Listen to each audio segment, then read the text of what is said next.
Teka muna. Meron na akong treatment sa inyo. Yun. Pag may nag-iingay dito, mamamatay. Ganun po ba? Pasok na kayo sa bahay namin. Sige po.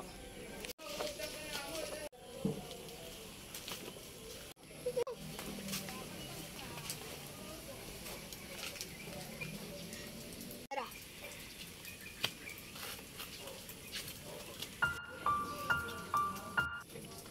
Ito pala bahay niyo. Paano kayo nakakaiga dito? Nangingialam ang arte niyo naman. Sorry po.